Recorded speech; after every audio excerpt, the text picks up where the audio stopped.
Bonjour et bienvenue aux actualités TVCO. Au sommaire cette semaine, les constats du rapport d'études sur l'implantation d'un nouveau centre de recherche de l'INRS en Charlevoix. Un premier véloton pour le club Boncoeur. Suivi des dossiers de la ville de Baie-Saint-Paul avec le maire Michael Pilote. Comment profiter de la fête d'Halloween en toute sécurité. Une pétition pour la sauvegarde du cinéma de l'Amalbaie. Et Tommy Boivin lance son deuxième album. Bonne émission!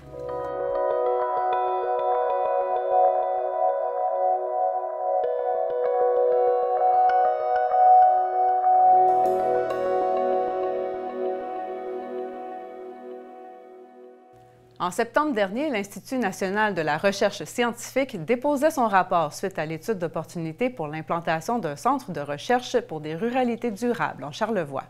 J'en discute avec le directeur général, Luc-Alain Giraldo. Luc-Alain Giraldo, bonjour.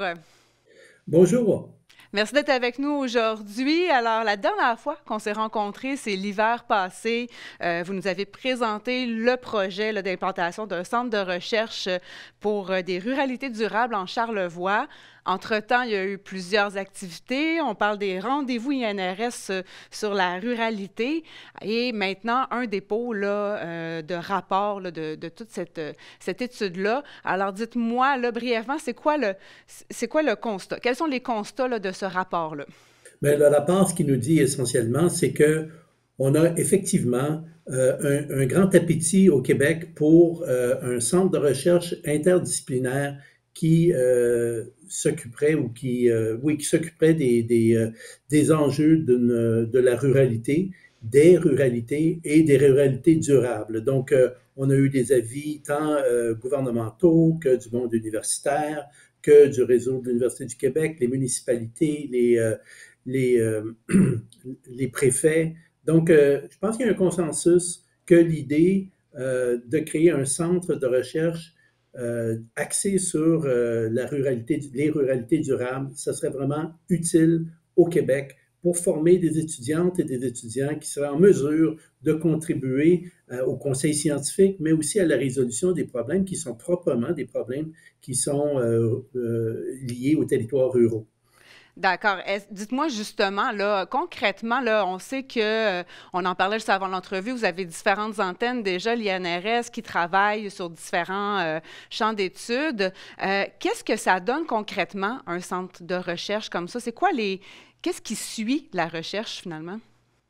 Oui, c'est une bonne question. Fait que l'INRS a été créé dans la fin des années 60 dans le réseau de l'Université du Québec par le gouvernement du Québec, mais on s'est fait donner une mission particulière, la mission de nous saisir des enjeux stratégiques pour le Québec, donc faire de la recherche universitaire et de la formation universitaire, mais dirigée vers la résolution ou la production d'experts capables de résoudre les grands enjeux stratégiques pour le développement social, culturel et économique du Québec. Donc, on a créé des centres, c'est ça notre mission. On a 3 centres séparés, un en santé à la ville de Laval, un en urbanisation à Montréal, un en énergie, matériaux, télécom à Varennes, un en haute terre, environnement à Québec.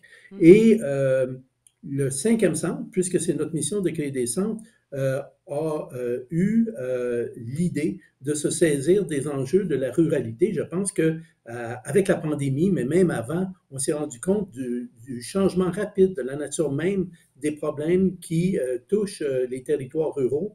Et c'est important qu'il y ait une force au Québec qui soit capable de coordonner et de fournir à la société québécoise des solutions et de la recherche et des experts dans ces domaines-là, dans les domaines qui touchent, que ce soit la distribution de l'eau, l'assainissement de l'eau, ou que ce soit la santé, parce qu'il y a des problèmes particuliers de santé dans les territoires ruraux.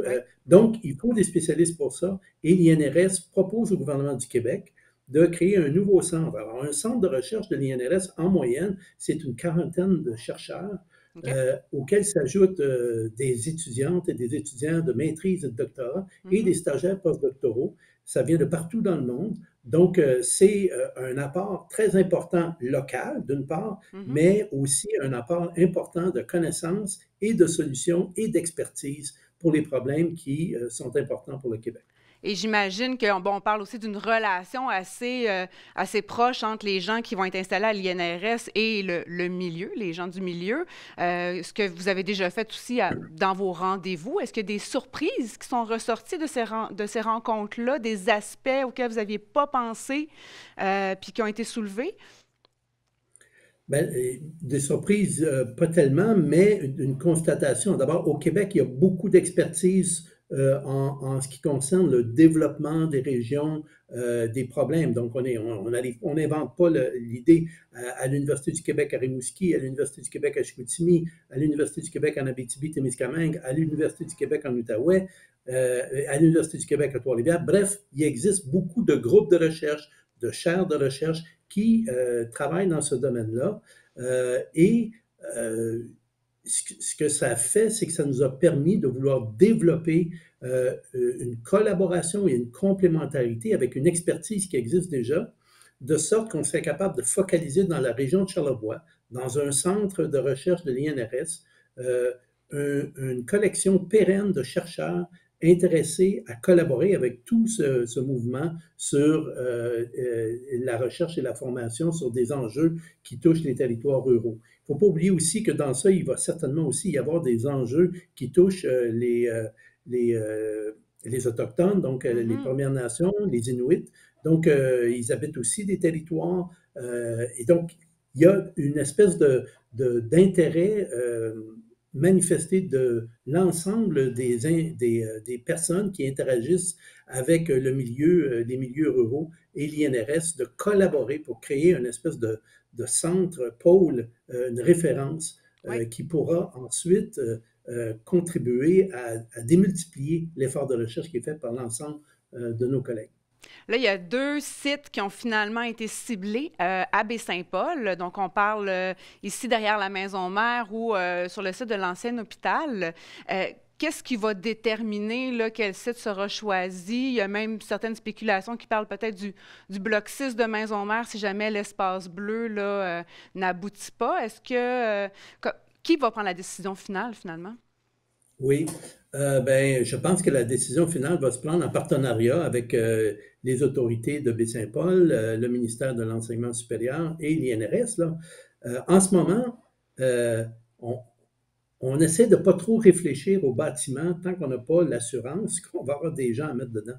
Et Mhm. donc, en ce moment, on a fait une demande au gouvernement. C'est une demande que le gouvernement a appuyée. Ils nous ont donné quand même 1 million de dollars pour faire une étude d'opportunité et leur donner le document que j'ai déposé récemment au ministère de l'Enseignement supérieur, qui l'a reçu et qui l'étudie en ce moment. Donc, ils font leur devoir. Ça va dépendre s'ils nous donnent, et je l'espère qu'ils vont nous donner des professeurs pour mettre dedans. Et une fois qu'on aura les professeurs, on sera en mesure de savoir quel genre de professeurs on va embaucher, parce qu'on pensait des professeurs dans le monde de la santé, des Mhm. professeurs en sciences naturelles et des professeurs aussi en gouvernance et de faire cette espèce d'échange interdisciplinaire. Ouais. Une fois qu'on saura la nature de ce qui va se passer dans ce building-là, on va être en mesure de pouvoir commencer à choisir les sites qui sont les plus propices pour Mhm. la construction ou l'aménagement des locaux pour ce centre de recherche de l'INRS. Est-ce que le manque de main-d'œuvre, c'est une réalité connue aussi dans le milieu de la recherche? Oui, il y a un manque de main-d'œuvre. Il y a peut-être ce qui me chicote, moi, c'est aussi une espèce de désintérêt, ou en tout cas Ah oui. un désintérêt peut-être de la part des jeunes Québécoises et Québécois pour les études au cycle supérieur, OK. de sorte que on se les arrache, là. Il y en a de moins en moins. On est en compétition peut-être avec le monde du travail qui leur offre des conditions pécuniaires supérieures à ce qu'on peut leur offrir pour venir étudier. Donc, c'est difficile de les attirer, de sorte que au Québec, il y a de plus en plus d'étudiants étrangers ou internationaux qui s'inscrivent dans nos cycles supérieurs. Donc, Mhm. j'imagine que la tendance va se poursuivre un peu, mais si je peux intéresser des gens, puis peut-être que la présence de l'INRS dans la région de Ben Charlevoix oui. aura cet effet d'intéresser les gens de Charlevoix aux études de cycle supérieur universitaire. D'abord, vous avez Mhm. une antenne du cégep de Jonquière à la Malbaie. On peut Donc, profiter, vous pouvez profiter de l'attractivité de la région aussi, inversement. Exactement, oui, absolument. Donc peut-être qu'on va commencer à régler le problème grâce à Charlevoix. Donc là, de ce que je comprends, vous avez parlé d'un certain montant là, qui est investi pour la période de recherche. Est-ce qu'on connaît les investissements nécessaires là, pour la suite? Oui, lorsque j'ai parlé avec le ministère de l'Enseignement supérieur, j'ai demandé des professeurs en leur disant, si vous m'accordez les professeurs, c'est pas au ministère que je vais demander de l'argent pour la construction de l'édifice. On est d'accord là-dessus. Donc, ce que j'ai besoin pour ajouter 21 professeurs à l'INRS, professeurs qui seraient localisés à Baie-Saint-Paul, c'est environ 4,4 millions de dollars récurrents. C'est ça que ça coûte, OK. 21 Annuellement, là. professeurs à l'INRS. Pardon? Annuellement, 4,4 millions de dollars annuels. Annuellement. OK. C'est ça, oui.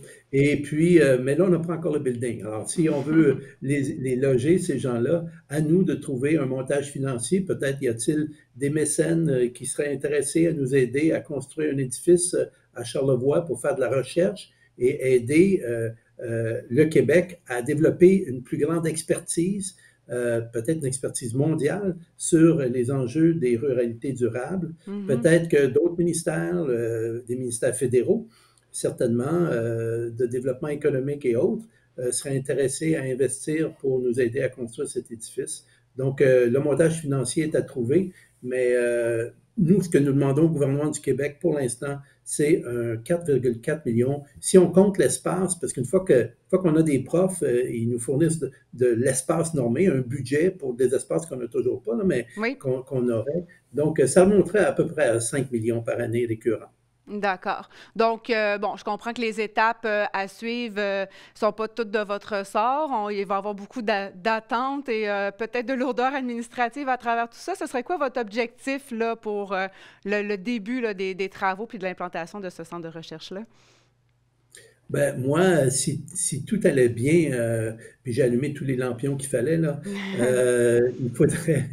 il faudrait qu'au budget du mois de mars prochain, apprendre que dans le budget du Québec, il y a une ligne qui dit qu'on ajoute, qu'on bonifie la subvention de mission de l'INRS pour la création d'un 5e centre dans la région de Charlevoix. Une fois qu'on sait ça, la première chose qu'on fait, c'est il faut immédiatement trouver une directrice ou un directeur pour ce centre-là qui va assumer les responsabilités de son développement. Moi, je dis qu'on pourrait commencer à avoir une idée dès 2025-2026 du nombre de professeurs qu'on commencerait à héberger, puis il y aurait déjà, peut-être dans des locaux temporaires, les premiers professeurs qui arriveraient pour s'installer à Baie-Saint-Paul. Évidemment, on veut qu'ils vivent à Baie-Saint-Paul. C'est pas obligé d'être à Baie-Saint-Paul, mais on veut qu'ils vivent dans Charlevoix parce qu'on ne veut pas faire du fly-in, fly-out. Ben, C'est pour pas ça qui est important. vivre eux-mêmes la ruralité aussi, quelque part. J'imagine que si on fait de la recherche là-dessus, c'est bien de le vivre aussi.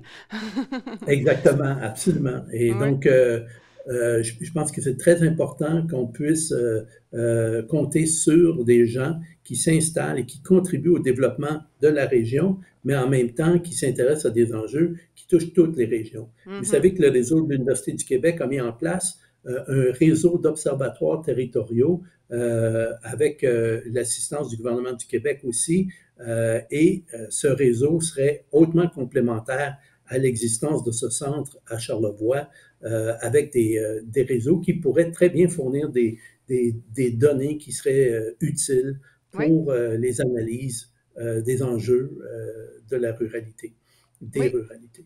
Donc, un projet à suivre, probablement en plusieurs phases, si j'ai bien compris. Merci beaucoup, M. Giraldo, d'avoir été avec nous aujourd'hui. Bien, merci de l'intérêt que vous portez à ce projet-là.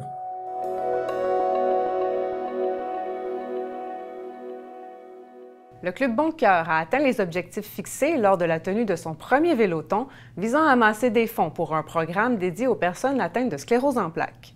Voici notre reportage. Le véloton du Club Bon Cœur s'est tenu le 21 octobre passé dans ses locaux de Maison-Mère à Baie-Saint-Paul.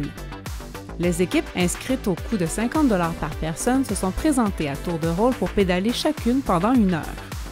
Alors, on a pu avoir des équipes, 6 équipes ce matin. Alors, on est très contents.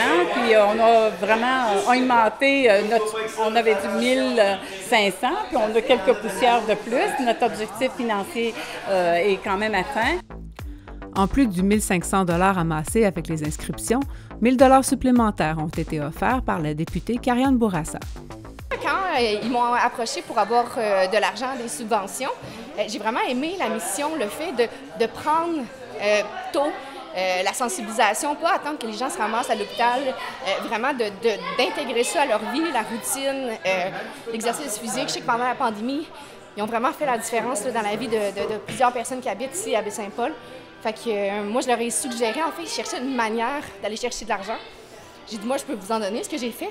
J'ai dit, ça serait le fun aussi pour faire connaître votre événement, d'organiser un véloton. Parce que non seulement les gens vont parler de l'événement, vous allez ramasser des sous et vous faites bouger les gens.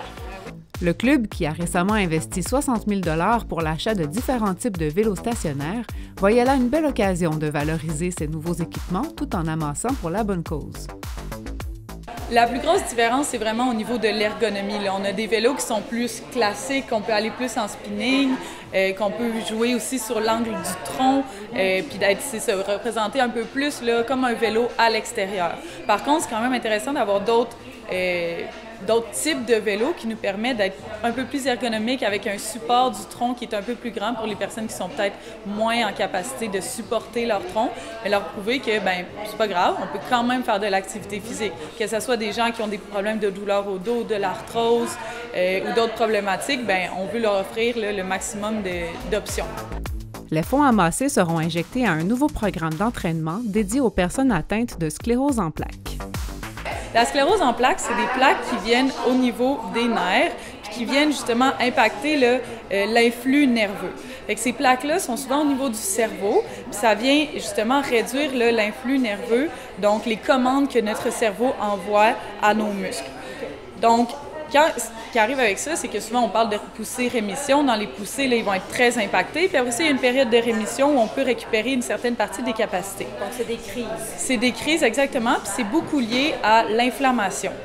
Puis il y a beaucoup de choses qui sont inflammatoires dans notre quotidien, qu'on peut voir, puis on entend de plus en plus parler. Mais il y a beaucoup de choses qui sont anti-inflammatoires aussi, dont l'activité physique. On peut parler au niveau du sommeil, de la nutrition, réduction de l'obésité, mais l'activité physique, c'est aussi un grand anti-inflammatoire qu'on peut utiliser pour venir justement gérer la maladie. Le Canada est un des pays avec le plus haut taux de sclérose en plaques et compte plus de 90 000 personnes atteintes, soit une personne sur 400. On s'est dit, il y a un besoin. Si on dit que les chercheurs puis tous les gens s'entendent pour dire que bouger, c'est la santé, encore bien plus, les gens, il ne faut pas qu'ils prennent leur chaise roulante, il faut qu'ils gardent leur mobilité. Donc, on a décidé de faire en sorte d'amener ce programme-là. Et on a embauché justement Anaïs Gilbert, notre kinésiologue, qui a pris ça en charge. Et maintenant, elle a 4 personnes déjà qui sont inscrites et 4 réussites déjà dans quelques mois. D'après les études, la promotion des saines habitudes de vie et l'activité physique ont un impact important sur les personnes touchées par la maladie. Cela permet de diminuer l'inflammation et de refaire les connexions perdues au niveau du cerveau et ainsi préserver leur autonomie. Et on voit des petits miracles parce que Marie-Hélène était en chaise roulante, maintenant elle marche avec ses bâtons nordiques, alors c'est une grosse avancée. Donc là, on soutient ça, ce programme-là, parce qu'on se dit, c'est ça la santé. Plus on enlèvera des gens dans les chaises roulantes, plus on va être capable d'aller chercher aussi, dégager la maladie au sein de nos hôpitaux, de notre système de santé. Et je pense que ça, c'est un moyen important. Ce genre de programme pourrait d'ailleurs aussi apporter des bénéfices importants pour les personnes atteintes d'autres maladies dégénératives, comme l'Alzheimer ou l'ataxie de Friedreich, aussi connue comme la maladie de Charlevoix. Alors, le Club Bon Cœur, c'est ça. C'est une mission qui s'ajuste aux besoins des gens. Alors, pour les gens de 50 ans et plus, bien sûr, on sait qu'on est dans un processus de vieillissement, donc notre mobilité. Puis là, maintenant, avec nos chercheurs émérites comme Pierre Lavoie et notre ami Jean-Pierre Després, qui a toujours été très proche de moi, alors ils nous disent « bouger, c'est la santé ». Donc, on va continuer notre mission. Le Club Bon Cœur s'apprête à fêter ses 40 ans, un autre événement à suivre pour lequel la directrice promet de grandes festivités. Le maire de Baie-Saint-Paul, Michaël Pilote, était dans nos studios pour revenir sur différents dossiers d'importance. Martin Ouellette l'a rencontré. Michaël Pilote, bonjour. Bonjour. Merci d'être en studio avec nous pour faire le tour des dossiers. On va parler d'abord d'un sujet qui va revenir, là, qui revient depuis le mois de mai, qui va revenir tout au long de votre mandat de maire, j'ai l'impression, à Baie-Saint-Paul. Parlons du suivi des inondations. Bien, les inondations, ça avance. Hein? On le mentionne, c'est un mot qu'on a mentionné à maintes reprises, hein, les inondations depuis le 1er mai. C'est un dossier qu'on n'avait pas prévu. Hein? C'est arrivé bang comme ça, là, de façon fortuite, et ça a des impacts sur différents dossiers, hein, en cours cette année à la Ville. Alors, prenons-les un par un, là, les dossiers qui sont liés justement aux inondations, en commençant par les demandes qui ont été faites au niveau du gouvernement fédéral. On a reçu la députée fédérale la semaine dernière ici aux Actualités, et nous disait que ça semblait retardé et que c'était lent au niveau du gouvernement fédéral. Oui, bien, on a fait une demande d'aide financière au gouvernement canadien là, de l'ordre de 20 millions de dollars. Oui. Ça, c'est à Infrastructure Canada, plus précisément. C'est un programme qui va nous aider à refaire, en fait, là, les différents ouvrages de protection, donc les fameux murets de protection. C'est une demande qu'on a placée en juillet 2023. On est rendu à la fin octobre et on n'a toujours pas eu de nouvelles du gouvernement du Canada. Là. Je sais pertinemment que notre députée à la Chambre des communes, Caroline, travaille activement là, à essayer de talonner le gouvernement canadien pour qu'on ait des nouvelles et qu'on soit accepté. Mais pour l'instant, on est toujours là, sans réponse du gouvernement canadien. Est-ce qu'il y a des travaux qui sont retardés en attente de ces réponses-là? Pour l'instant, non. Ça, c'est vraiment les travaux là, qui seront dans une phase plus permanente. Au moment où on se parle, on est à sécuriser le secteur. Hein? On a une digue qui a été érigée. Et là, ce qu'on a comme mission, c'est de faire en sorte que cette digue-là soit sécuritaire pour la population pour un horizon, je vous dirais, de 24 à 36 mois. Par la suite, on mettra en place des travaux qui seront plus permanents. Et ce seraient ceux-là qui seraient subventionnés par le gouvernement du Canada? Entre autres. Évidemment, ça va sûrement coûter plus de 20 millions. Là. Au moment où on a différents professionnels, différents experts qui sont sur les lieux, qui sont en train de sillonner toute la rivière du Gouffre, la rivière des Mares également, le bras du Nord-Ouest. Et eux, ils regardent qu'est-ce qu'on peut faire pour le futur. Est-ce qu'on doit ériger des bassins de rétention? Est-ce qu'on doit rehausser les murs? Les études sont en cours là-dessus. Oui, présentement, on a différents professionnels qui sont à faire des études et lorsqu'on aura les constats, et là, pour une phase subséquente, on mettra en place des mesures plus permanentes. Et c'est là que le gouvernement du Québec, par différents programmes, entre autres les programmes PRAFI qu'on appelle d'aide du ministère des Affaires municipales, s'appliqueront. Souvent, dans ce type de programme, on a 75% de contribution du gouvernement du Québec et le programme canadien au fédéral permet de mettre un 20% de plus. Donc, au lieu d'être subventionné à 75%, on le sera à 95%, ce qui est quand même très intéressant. Pour des travaux de stabilisation de la rivière à long terme. Mais à court terme, on a eu d'autres épisodes de pluie abondante. Vous aviez fait des travaux temporaires de sécurisation. Qu'est-ce que ça vous a enseigné, là, les grandes pluies que l'on a eues dernièrement par rapport aux travaux temporaires que vous aviez effectués? On est prêt pour passer l'hiver? Oui, actuellement, ce qu'on a eu le 1er mai, ça nous a appris une chose, c'est de se mettre en vigie rapidement. Déjà, le 8 octobre dernier, on a eu quand même des pluies d'une très grande quantité. Le 7 octobre au soir, on avait déjà une rencontre avec la cellule de crise où le maire j'étais présent, le directeur général, le directeur des travaux publics, la sécurité publique. On était quand même différents intervenants qui étaient prêts à faire face. Je dirais 24 heures plus tôt que la dernière fois? Bien, la dernière fois, c'est sûr qu'on n'avait pas encore la hauteur, on ne s'attendait pas à avoir quelque chose d'aussi important. Donc, on avait mis des mesures. Il y avait des gens en mai dernier, le 30 avril, qui sillonnaient le réseau routier durant toute la nuit, mais on ne pensait jamais que ça allait être aussi imposant. Mais là, on ne prend plus de chance. Donc, la dernière fois, on avait des gens qui ont sillonné le réseau routier toute la nuit. On a rehaussé, on a mis des sacs de sable, en fait, puisqu'on n'a pas terminé l'ouvrage temporaire. Hein. L'ouvrage qui est sur le mur de la rue Ménard, on est en travaux. Le tout devrait se terminer dans les prochaines semaines. On va être prêt pour l'hiver. Et c'est quand même un ouvrage là, qui est certifié par des professionnels. C'est des ingénieurs là, qui sont spécialisés dans ce type d'ouvrage, qui sont là pour venir mettre leur sceau d'ingénieur à ce niveau-là. Là. Et ce que je peux vous dire, c'est qu'on a un plan d'urgence. Si on en arrive à tel niveau d'eau, on applique là, différentes mesures comme les sacs de sable ou d'autres mesures, mais on est prêt et on ne lésinera jamais sur la sécurité de nos citoyennes et de nos citoyens. Allons maintenant vers d'autres dossiers, mais toujours reliés aux inondations. Il y a des démolitions qui vont avoir lieu, des bâtiments qui sont irrécupérables. Combien de démolitions sont annoncées? Puis je voudrais aussi qu'on parle spécifiquement du cas du gîte Le Clocheton, là, où, à cause de sa valeur patrimoniale, il y a beaucoup de gens qui voudraient qu'on le sauve malgré une situation difficile. Alors, combien de démolitions, puis qu'est-ce qu'on fait avec le GIP d'une façon spécifique? Pour l'instant, on parle de quelques démolitions. On parle autour de 5-6 démolitions. Il y en a eu qui ont eu... 2 déjà? C'est ça. Là, ça varie le chiffre au jour le jour. Il y en a qui font des demandes, qui les retirent. C'est complexe. Hein? Lorsqu'on était en état d'urgence, le tout allait quand même passablement vite. Les décisions se prenaient là, en fonction de paramètres qui, je vous dirais, est le gros bon sens. Maintenant, on est avec différentes contraintes. Et c'est clair que lorsqu'on a à prendre des décisions, il y a plusieurs choses qui viennent influer, qui influencent. Mais là, ce que vous me dites, là, c'est qu'on n'est plus en état d'urgence. Vous êtes rentré dans la machine. C'est ça. Et là, vous devez recommencer à travailler selon les règles établies. Et ça, il y a des délais là-dessus. Oui. En état d'urgence, on faisait à peu près là, ce qu'on voulait, là, pour ne pas dire ça, mais ce qu'il fallait faire, on va dire comme ça. Mais aujourd'hui, au moment où on se parle, là, on refait face à toute la machine, les contraintes de temps, les certificats de l'environnement, les différentes règles. Donc, c'est beaucoup plus long avant de prendre une décision dans ce type-là. Et pour ce qui est des démolitions, on en a quelques-unes qui sont autorisées, mais oui, il y a nous, la Ville, on a décidé de ne pas condamner le secteur. Donc, il n'y aura pas de démolitions qui vont être obligatoires. On parle tous de démolition volontaire, et c'est la fameuse règle du 162 500 de dommages. La plupart des gens ont en deçà de ce montant-là, ce qui fait en sorte que le gouvernement ne paie pas pour la démolition et la remise en état du terrain comme ceux et celles qui ont atteint ce montant. Il y a des maisons qui sont patrimoniales. Vous faites référence au gîte Le Clocheton. C'est sûr que c'est des dossiers qui ont été médiatisés au national et la position de la Ville, c'est que on veut s'assurer, avant de donner une autorisation de démolition, que tout a été essayé pour la sauver. Si on essaye différentes solutions, ça ne marchera pas, on pourra en arriver là, mais pour l'instant, ce qu'on veut, c'est d'essayer toutes les solutions avant d'en arriver à cette option. Parce qu'il arrive aussi dans ces dossiers-là de démolition d'édifices patrimoniaux que le ministère de la Culture est dans le dossier maintenant. Alors, vous n'êtes plus les seuls décideurs comme en état d'urgence de qu'est-ce qu'on fait avec le clocheton. Il y a d'autres partenaires qui ont un mot à dire dans le dossier présentement. Oui, bien, la Ville est la première instance. Il y a la MRC qui peut se prononcer, le ministère de la Culture également peut se prononcer, mais c'est sûr que c'est un travail de collaboration. Je vous dirais qu'avec le ministère de la Culture, on échange à chaque semaine, on a des rencontres. Là, hier encore, je discutais avec le cabinet du ministre de la Culture. Le ministère est présent et on devrait aussi avoir de l'aide financière là, qui pourrait être donnée là, aux citoyens éventuellement. On est en train de travailler plein de projets, mais c'est clair que ce n'est pas un dossier qui est facile. Toute la question des démolitions, là, c'est assez complexe.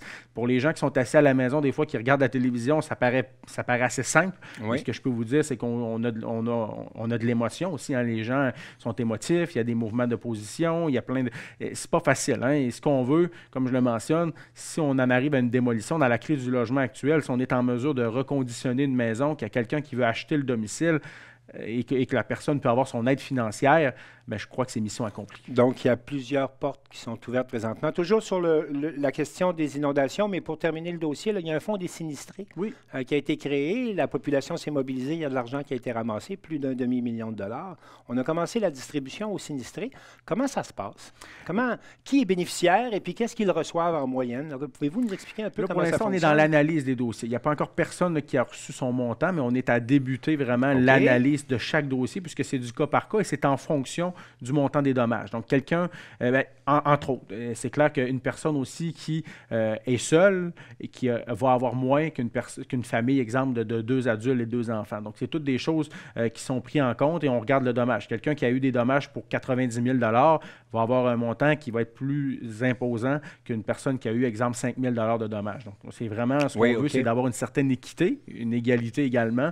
Donc, c'est vraiment un dossier qui est évalué au cas par cas et au moment où on est à regarder là, chaque dossier. Et les gens, là, ce qu'on veut, c'est que dans les prochaines semaines, on soit en mesure là, de donner le montant que chaque personne a. Oui. Ça, c'est clair qu'on veut là, avant les fêtes. Et c'est des cartes cadeaux. Hein. On ne pouvait pas donner un montant d'argent, un chèque, puisque ça venait influencer le montant que le ministère de la Sécurité publique octroyait. Et on ne voulait pas diminuer, de donner d'une main pour diminuer de l'autre. Donc, ce qu'on fait, c'est des cartes cadeaux qui vont être données, des cartes cadeaux de des commerçants locaux. Donc, que ce soit en épicerie ou en carte d'essence, entre autres. C'est ce que les gens vont avoir. Et c'est des montants là, qui devraient, là, sous toute réserve, être plus imposants que ce qu'on avait prévu initialement.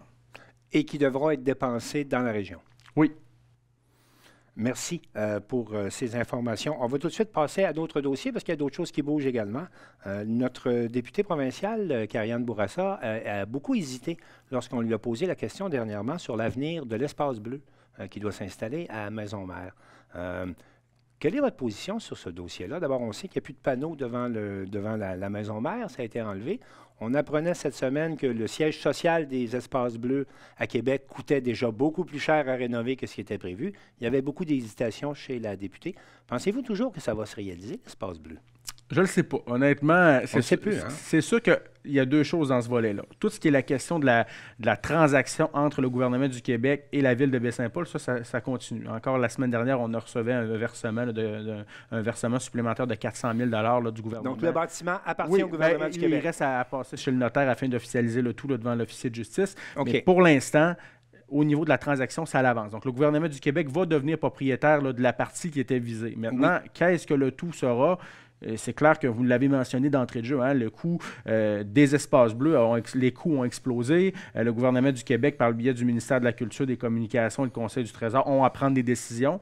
Je devrais rencontrer le ministre de la Culture, Mathieu Lacombe, dans les prochaines semaines. Donc, c'est clair que ce sera un dossier qu'on aura à discuter. Mais au moment où on se parle, je n'ai pas l'information où en est rendu le dossier pour Baie-Saint-Paul. L'INRS cherche actuellement des locaux à Baie-Saint-Paul. Pensez-vous que ce serait un bon endroit?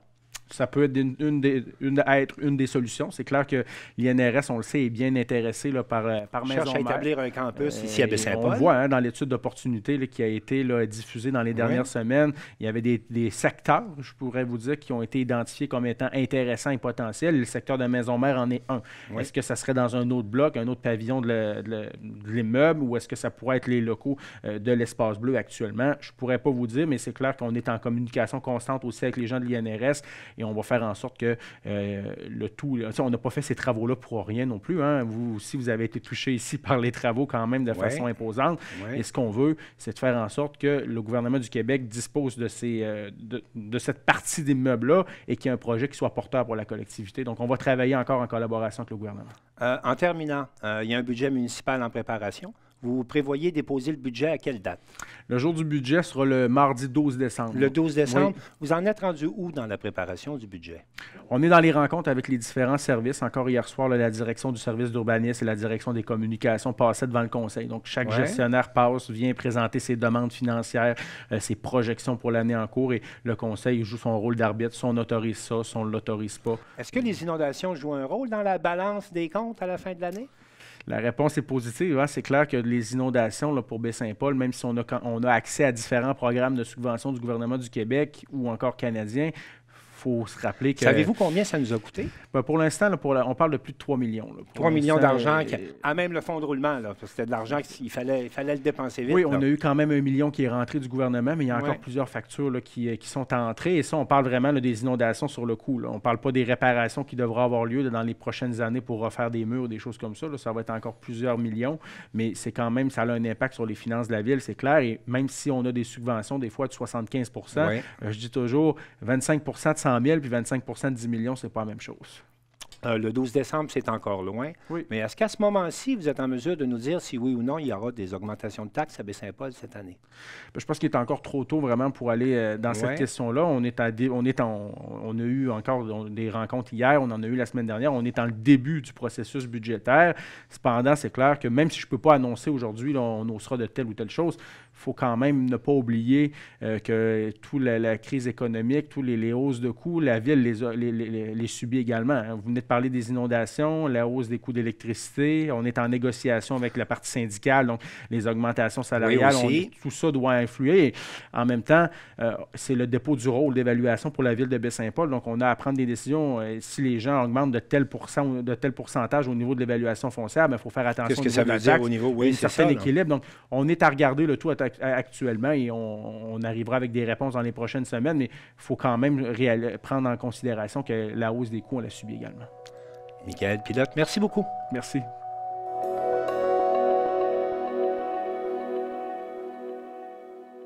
À l'approche de la fête d'Halloween et de la traditionnelle collecte de bonbons, le service de sécurité incendie de Baie-Saint-Paul fait un rappel sur les mesures de sécurité à adopter. Bien évidemment, lorsqu'on parle de sécurité à l'Halloween, on le sait, c'est le soir. Donc, bien souvent, là, il fait noir à ce moment-là. Il faut s'organiser d'une première chose pour être visible. Hein? Donc, porter les vêtements, c'est sûr qu'on est costumé, mais avoir peut-être des petites bandes réfléchissantes supplémentaires à ajouter sur les costumes, question de visibilité. Les principes de base sont à appliquer sur la route. Hein. Avant de traverser une rue, on regarde des deux côtés. Effectivement, ça, c'est à suivre. Faire attention parce qu'il va y avoir des véhicules qui vont circuler quand même. Il n'y a aucune rue de fermée. Donc, à ce moment-là, les gens vont circuler en voiture quand même. Il faut rester prudent. Il faut avoir en idée qu'il va y avoir des piétons et des véhicules qui vont circuler dans les rues. Donc, il faut collaborer là, justement entre les différents utilisateurs là, du réseau routier. Puis, moi, je dirais aussi aux jeunes qui vont circuler dans les rues de ne pas circuler seuls, toujours circuler en groupe, idéalement. Faire attention à ça aussi. Comme à l'habitude, effectivement, on va être sur place dans les différents quartiers. On va être plusieurs véhicules qui vont circuler là, durant la soirée jusqu'à temps qu'il y ait moins d'achalandage. Normalement, je vous dirais qu'on débute là, autour de 16h30. Puis on se promène là, facilement là, jusqu'à 18h30 là, dans les quartiers. La police est là aussi. Les ambulanciers sont sur le terrain également. Donc, tous les services d'urgence, là, en général, on se promène, là, puis on discute avec les gens en même temps sur place. Ça fait l'occasion d'échanger quelques bonbons également. On va sûrement donner des bonbons comme à l'habitude, là. Mais on va être là pour s'organiser là, pour que tout soit sécuritaire là, également.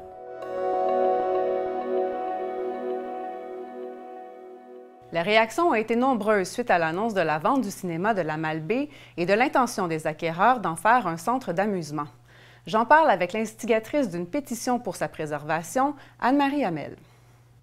Anne-Marie Hamel, bonjour. Bonjour, Lydia. Merci d'être avec nous pour parler de ce sujet qui vous touche particulièrement, donc la vente du cinéma La Malbaie, qui risque fort, en fait, de disparaître. Oui. Quelle a été votre première réaction? Qu'est-ce qui vous touche le plus dans cette annonce? C'est le mot « disparaître ». On en parlait beaucoup avec des amis, puis je dis, ça ne peut pas disparaître comme ça dans l'oubli total sans qu'on en parle, parce que c'est important d'en parler, c'est la culture. Oui. Puis le cinéma, ça fait 50 ans que je vis dans Charlevoix, mais avant, j'étais à Montréal et j'allais au cinéma Outremont 3 fois par semaine. Oui. C'était 1,99 $, 3 fois par semaine, j'allais au cinéma. Alors, le cinéma a toujours fait partie de ma vie. Il y en avait un ou deux à Baie-Saint-Paul avant. Il y en avait à la Malbaie, un autre qui est fermé. Là, c'est le seul qui reste entre Québec et Bécomo. Oui. Donc, vous avez vécu la fermeture de ces différents cinémas-là depuis que vous êtes dans la région. Vous souvenez-vous dans quel contexte c'était parti? Est-ce qu'on sait pourquoi ça s'est éteint ou on n'en a pas vraiment entendu parler? Ça fait quand même 30 à 40 ans, je ne le sais pas. Mais on dirait que ça nous dérangeait moins parce qu'il en restait toujours un. Oui. Alors, c'était pas grave. On avait d'autres possibilités. Oui, l'accès est encore là. Oui. Donc là, bon, les nouveaux acquéreurs du cinéma ont des plans de changer la salle là, pour en faire un centre d'amusement. Ce que certains accueillent avec joie. Par contre, il y en a quand même plusieurs comme vous là, qui êtes inquiètes là, de cette démarche-là. Puis, le but de la pétition est pour le cinéma. Il n'est pas du tout contre le nouvel acquéreur que je ne connais pas et qui est plus jeune et qui a le droit de faire des choses à son goût. Oui. Ça va être lui, il le paye. Oui. Mais c'est juste triste que le cinéma, côté culturel et divertissement, disparaisse de Charlevoix. En plus, aller au cinéma à Québec, c'est beaucoup plus loin. Et en plus, c'est beaucoup plus cher. Oui, beaucoup plus dispendieux. Oui. Est-ce que vous savez si y aurait une ouverture du côté des nouveaux acquéreurs pour le conserver? Y a-t-il vraiment un impact de possible avec cette pétition-là? Je ne le sais pas, mais par contre, il y a des gens qui sont venus il y a à peu près un mois dans Charlevoix, un couple de Montréal, qui étaient intéressés à faire l'achat du cinéma. Mais ça venait d'être pas signé, mais l'offre d'achat venait d'être signée, l'offre de vente aussi. Alors, peut-être que ces gens-là vont revenir. Il y a des salles à louer, comme le salon de quai à Clermont est loué. Il est vide. Ça pourrait être un nouvel acquéreur qui y va, qui achète à celui qui vient de signer pour le cinéma à la Malbaie. Lui achète parce qu'il y a toutes les chaises, il y a l'écran, il y a tout le matériel qui est là. Alors, quelqu'un pourrait s'en servir. Et aussi, avoir on est rendu à 540 signatures. Moi, j'espère que le nouvel acquéreur va prendre le temps de regarder tout ce que les gens disent. Les gens disent tous, on aime le cinéma, on aime y aller avec nos enfants, j'y suis allée toute ma vie. C'est important pour la culture des Charlevoisiens. Si lui a des enfants, il devait y aller avec ses enfants au cinéma. Alors, c'est vraiment une pétition pour montrer à des gens, ou peut-être même à la municipalité, l'intérêt que les gens la population de Charlevoix a Oui. pour le cinéma. Donc là, l'objectif était de 1000 signatures d'ici le 1er novembre. Oui. C'est bien ça. Ce que je comprends, c'est vraiment une pétition pour sensibiliser. Plus Pour sensibiliser, que pour vraiment faire virer de bord la Oui. décision. Sensibiliser et démontrer notre amour du cinéma. Oui. Oui, et savez-vous s'il y aurait possibilité, bon, vous avez parlé, il pourrait y avoir d'autres acquéreurs qui viennent. Est-ce qu'il y a eu une réflexion avec les gens qui vous entourent dans cette pétition-là, à savoir si, sinon, il y aurait moyen de faire un regroupement citoyen pour Oui. préserver le cinéma ou en faire un ailleurs? Ça s'est parlé, je l'ai lu parce que j'ai lu tous les textes que les gens ont mis. Le cinéma Beaubien à Montréal, quand il a voulu fermer, les citoyens se sont pris en main et ont fondé une coopérative. OK. Et maintenant, le cinéma, il coûte moins cher que les autres cinémas et ça fait un cinéma très intéressant à Montréal, le cinéma Beaubien. Alors ici, il y en a qui m'ont dit, pourquoi pas une coop? Oui. Ça pourrait se faire. Il y a quelqu'un qui m'a dit, moi, je suis intéressé à mettre 5 000 $ dedans, puis si un autre dit la même chose, ça pourrait se faire. Mais moi, je n'irai pas jusque-là parce que je ne suis pas une entrepreneuse en cinéma, mais je voulais démontrer, prouver l'intérêt des gens. Oui, vous semez la graine, finalement. Oui, exactement. Oui. Et puis, c'est un modèle de reprenariat qu'on a vu récemment aussi, la coopérative, je pense au Café Sol aux Éboulements. Oui, oui. Où on avait peur de perdre cet unique café dans un village. C'était trop important pour que ça disparaisse comme ça. Donc, c'est un peu la même chose qu'on souhaite ici. Oui, puis ça a été repris par des gens qui n'étaient même pas ici. Non, puis qui n'avaient pas d'expérience en entrepreneuriat non plus. Donc, ça peut être un modèle intéressant si ça peut en inspirer quelques-uns. Est-ce que vous savez si du côté de la MRC ou des organisations là, plus politiques, il y a un intérêt à soutenir ce projet-là? Et si le projet existe, ils vont peut-être. Mais côté de la pétition, ils n'étaient pas prêts à encourager la pétition parce qu'on ne peut pas dire à un promoteur privé quoi faire. Et c'est pas mon but non plus. Ou quoi ne pas faire. Oui, c'est ça. Mais on verra une fois que le 1er novembre va être passé, s'il y a des gens qui décident de faire quelque chose. Parfait. Mais merci beaucoup, Mme Hamel. Si les gens veulent signer la pétition, donc on la trouve comment? Soit qu'ils aillent sur ma page Facebook, Anne-Marie Hamel, sur Facebook, ou soit qu'ils aillent sur pétitionenligne.com.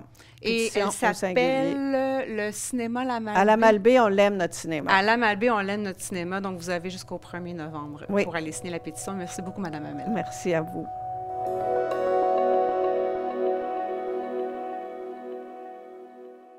L'auteur-compositeur-interprète charlevoisien Tommy Boivin lançait le 26 octobre dernier son 2e album, Demain d'homme.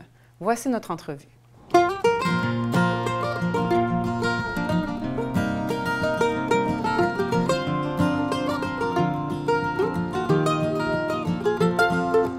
connu par hasard, je faisais un mauvais coup encore. Tu m'as dit t'es fou, va te cacher. Si tu veux pas te faire pogner, me rejoindre plus tard. Dans cave chez nous, y a une vieille guitare. C'est comme ça qu'on a traversé la petite rue des grandes amitiés.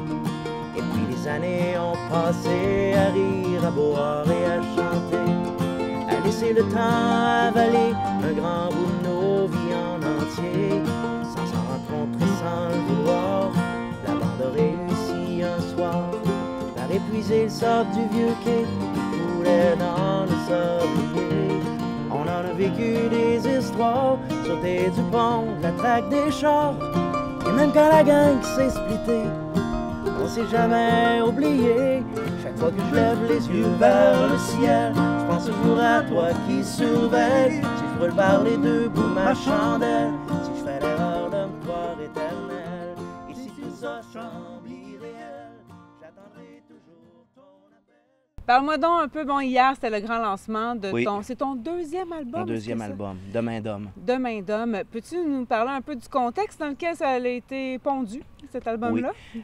Bien, en fait, ça faisait plusieurs années que je travaillais sur cet album-là. Et puis, mon ami Yvon Bouchard au studio Maudit, l'ancien studio 7e ciel. Bien, eux, ils ont ramassé une vieille console des années 70 qui ont remonté tranquillement, pas vite. Puis le projet il me parlait de ça, il me disait « check ça, la board qu'on a ramassée, puis ça serait le fun de taper ton album là-dessus. » Fait que c'est né d'une console, dans le fond. Ben, c'est pas né d'une console, c'est né d'une grande amitié. Ouais. Mais le projet a commencé qu'à un moment donné, j'étais allé jouer à un endroit où c'est qu'Yvon est directeur d'un hôtel. Puis il me montrait ça, il me disait « check ça, on a ramassé une console. Wow. C'est comme une Nive, mais canadienne, qui s'appelle Warbeck. Puis là, il m'a dit « check ça, la board, ça va être malade de taper avec ça, avec les vieux micros qu'on a ramassés. Des Neumann, des U87, des trucs comme ça. » Fait que c'est du analogique, là. Exactement. Des années 70, la vraie affaire. Ah oui. Ouais. Puis là, au niveau de tes pièces là, composées, donc tes auteurs, compositeurs, interprètes, dans quel contexte ça a été créé, ces pièces-là? Ben, en fait, moi, là, mon processus de création, c'est que j'ai jamais eu une idée fixe sur une chanson que je vais faire. Ça arrive comme ça, puis on dirait que plus je me force, moins ça fait des bonnes chansons. Puis à un moment donné, ça arrive comme ça, puis l'album, ça parle de beaucoup de choses importantes pour moi dans ma vie. Des amis qui sont encore là, des amis qui sont partis. Fait qu'on n'est pas dans l'album concept, on est plus dans les histoires. Oui, c'est beaucoup plus introspectif. Ouais. Puis... Donc, Kenneth qui est ton violoniste. Kenneth qui est mon violoniste. Suzy Gagnon, l'accordéoniste du Cirque du Soleil. Elle a été 20 ans dans le Cirque du Soleil. Ensuite de ça, sur l'album, j'ai eu Guillaume Bouchard à la contrebasse. Après ça... sa blonde, Anne-Vierge à la flûte traversière, Marie-Noël Claveau qui enseigne le jazz vocal à Alma avec ses chanteurs qui ont fait les chœurs sur l'album, Alain-Guy Bouchard au piano, moi j'ai fait mes guitares électriques, mes guitares acoustiques, l'harmonica. Ensuite de ça, Jeff Derry, lui il joue avec Daniel Boucher, puis Dan Bigra. J'ai eu des bons musiciens, là. Puis c'était des connaissances là, aussi à Yvon, puis à Alain, certains là-dedans, comme Guillaume, puis Anne, là, ils sont arrivés à un moment donné pendant le temps des fêtes. Eux autres sont toujours à l'extérieur, puis là, ils sont arrivés, puis en 3 heures, là, il m'a tapé la contrebasse avec une vieille contrebasse de 200 ans qui a pogné en Europe. Puis il s'est mis à jouer avec son archet là-dessus. Il y a des trésors là, qui ont participé à cet album-là. Il s'est passé des beaux moments. Vraiment des moments exceptionnels. Puis là, est-ce que tu fais-tu une tournée pour lancer ton album? C'est quoi la suite là, pour toi? Bien, la suite, c'est que moi, présentement, je vis ma vie une journée à la fois. Parce que j'ai vécu l'inondation du 1er mai, puis j'étais tout près de la rivière, tu sais. Puis que j'avais le choix de reculer ou d'avancer. Fait que j'ai décidé cet été, de continuer puis de me battre. Fait que présentement, je suis en train de réparer ma maison, puis on a fait beaucoup de spectacles quand même cet été, moi puis Kenneth. J'ai rien cancellé. Probablement que cet hiver, je vais peut-être faire quelques spectacles. En formule plus simple? En formule duo avec justement Suzy Gagnon. On va faire peut-être une formule klezmer ou des trucs avec mes chansons aussi, mais peut-être à musette française, guitare acoustique, de quoi de trippant. Puis moi, il faut que je prenne du temps pour essayer d'avoir un endroit viable aussi avec ma maison. Ça fait beaucoup de choses à gérer. Avec mon père qui a 83 ans, puis tout. Fait qu'il faut être capable d'être quand même bien où ce qu'on demeure. Puis fait que là, les spectacles, je vais continuer à gagner ma vie en faisant quand même des spectacles. Pareil, j'ai pas le choix parce qu'il faut travailler, mais j'ai plusieurs choses préoccupations qu'il faut que je fasse en même temps que ça. Comment ça s'est passé hier, ton lancement? C'était magnifique. On m'a dit que c'était magique. C'était magnifique. Que c'était très touchant. Ouais. Aujourd'hui, ça... Il y a des gens qui te suivent depuis toujours. Oui. Là, de voir que j'ai pu remplir une salle tout seul, sans équipe. C'est sûr, j'avais Suzy qui m'a donné un coup de main au niveau de la logistique, de ça, mais c'était des gens qui étaient là puis qui chantaient les chansons de mon nouvel album, pas de l'ancien. Ils connaissaient les chansons, puis ils chantaient avec nous autres. Puis à un moment donné, Kenneth, il m'a dit « Tabarnouche, tout le monde chantait les tunes. C'est le fun. » Pour un album qui sort, c'est spécial. Un album qui sort, puis ça, c'est gratifiant, puis ça prouve qu'on fait pas ça pour rien. Parce que moi, j'ai jamais fait de la musique pour vouloir devenir quelqu'un. J'ai toujours fait de la musique parce que moi, là, j'aime ça, faire de la musique. Tantôt, là, je vais porter Kenneth à Québec, ça va être le fun, mais dans ma tête, je vais faire de la musique. Quand on va aller manger tantôt, je vais faire de la musique. Puis quand je vais arriver à la maison, la première affaire que je vais faire, c'est jouer de la musique. Ça fait partie de toi. J'adore ça. Puis ce que j'adore, c'est pas juste jouer de la musique. Je pense que j'ai découvert jeune, à un moment donné, que quand tu es capable de mettre des mots, là, où les mots arrivent, puis tu sais pas d'où ils viennent, là, puis que tu as une musique, puis que des fois, tu sais pas, tu lis les mots, tu fais comme, ah, mon Dieu, ça s'en va où? Puis là, tu as une musique, tu fais comme, qu'est-ce que je vais faire avec ça? Puis à un moment donné, tu te rends compte que les deux ensemble, là, il y a quelque chose qui se passe, là, il y a un chemin qui se ferait, puis là, tu passes là-dedans, tu fais comme, ah, mon Dieu, puis là, ça te tire les larmes, tu fais comme, ben voyons donc. Tu vis de quoi, là? C'est ça. Moi, c'est les mots avec la musique, l'ensemble des deux, que j'aime encore plus. D'avoir entendu aussi jeune des auteurs-compositeurs qui m'ont vraiment, vraiment embarqué là, dans leur affaire, là, puis reste... il y en a tellement. Comme mon ami Gilles qui écrit des chansons avec moi. Là, à l'époque, j'allais voir avec Andréane Warren Christian Morissette. À l'époque, il chantait au Manoir Richelieu. Puis il chantait « C'est une histoire comme une autre histoire où le héros est comme n'importe quel héros. » Puis moi, je dis à Andréane, je dis « Tabarnouche, moi, c'est juste ça que je veux faire dans la vie. C'est ça que je veux faire. » Ça t'a allumé. Les solos de guitare ou toutes sortes des affaires. C'était chanter avec des paroles que j'ai composées, ces tunes. J'aime tout. Là. Je joue beaucoup d'instruments. Tu sais. Kenneth a entrepris de me montrer à jouer du banjo. Non, le violon, j'y laisse parce que les autres, là, dans le coin de ce qu'ils viennent, ils ont appris à jouer de ça dans le berceau, là, mais quand même, le banjo, la mandoline, le square neck, le slide guitare. J'ai appris beaucoup à jouer de l'harmonica dans les dernières années aussi pour être capable de... Mais les textes, ça reste... Mais les textes, j'aime ça, les instruments, mais les textes, c'est vraiment important. Bon, on va te souhaiter une bonne continuation. Merci beaucoup. Et on va écouter ça en attendant le troisième.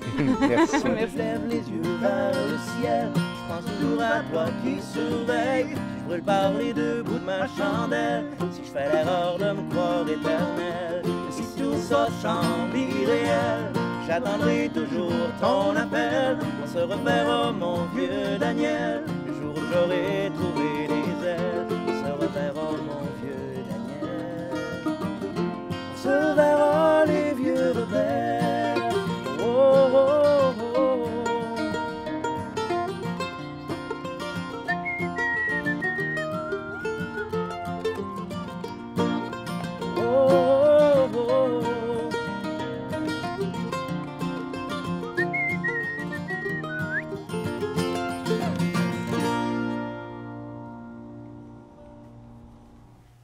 C'est ce qui conclut les actualités cette semaine. Au nom de toute l'équipe, merci d'avoir été des nôtres et à la prochaine.